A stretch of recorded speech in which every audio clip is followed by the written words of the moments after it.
तुम्हाला शुभेच्छा. धन्यवाद. खरं तर एक अजून प्रश्न तुम्हाला बघून नेहमी वाटतो. शरद पवार असोत, सुप्रिया सुळे असोत, दादा असोत, सुरेत्रा वाहिनी असोत, हे सगळेजण एका विशिष्ट पद्धतीनं असं म्हणजे फ्लॅशी बिलकुल नाही, पण असं अत्यंत टापटीप राहायचं. म्हणजे दादांच्या बोलण्यात एक रांगडेपणा होता, पण दादा एका वेगळ्या पद्धतीनं त्यांची ती पर्सनॅलिटी ग्रूम करायची.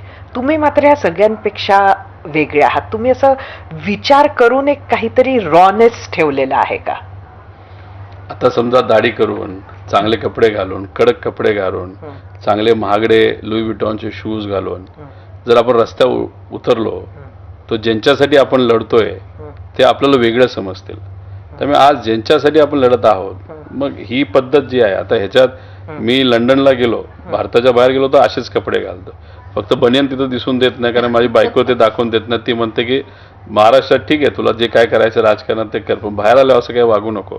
पण माझ्या या कपड्यामध्ये खूप जास्त बदल त्या ठिकाणी नसतो. हा मात्र एक खरं आहे, वजन जरा शारीरिक वजन जरा जास्तच वाढलेलं आहे, ते मात्र कंट्रोल नक्कीच तिथं करावं लागेल. त्यामुळे आता मी कडक पांढरे कपडे घालू शकतो, पण पांढरे कपडे का पूर्वी घातले जायचे, तर एक सायकोलॉजी होते, स्वच्छ प्रतिमा. माझं एवढंच मत आहे की मला आज काही स्वच्छ प्रतिमा दाखवायची जरूरत नाही, माझी प्रतिमा स्वच्छच आहे. त्यामुळे हे जे काय आहे हे घातल्यामुळे युवा नाही तर माझ्या एजचे जे लोक आहेत, माझ्यापेक्षा यंग आहेत, ते लगेच जवळ येतात. कडक कपडे घातले तर हे लगेच लांब पडतात. तर हे गोष्ट थोडीशी मला जाणवलेली आहे, म्हणून मी थोडंसं असा स्टाईलमध्ये राहायला आवडतो. तुम्ही तुमचं वय लक्षात घेतलं तर तुमची पर्सनॅलिटी पण खूप गंभीर असते. म्हणजे असं तुमच्या याच्यात असा खूप सेन्स ऑफ ह्युमर किंवा असा कमी दिसतो. तुम्ही सतत असं आक्रमक आणि फॉर एव्हर फोकस्ड वाटता, लाईट हार्टेड नसता. तर रोहित पवार हे वैयक्तिकही असेच असतात का? नाही, मला पीजे आपण ज्याला म्हणतो ते मारायला आवडतात.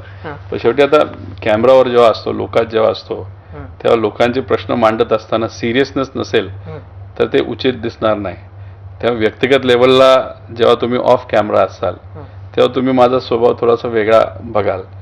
पण शेवटी ऑफ कॅमेरा ऑन कॅमेरा कशासाठी लढतोय ह्या सगळ्या गोष्टी, आता मी युवांशी जेव्हा कॉलेजमध्ये जाऊन बोलतो तेव्हा नक्कीच जोक मारण्याचा प्रयत्न करतो. मग तिथे एक वातावरण तसं झालं पाहिजे की पुढच्यांनी आपल्याशी चर्चा करायला इच्छा झाली पाहिजे. त्यामुळे असंच आहे असं नाही.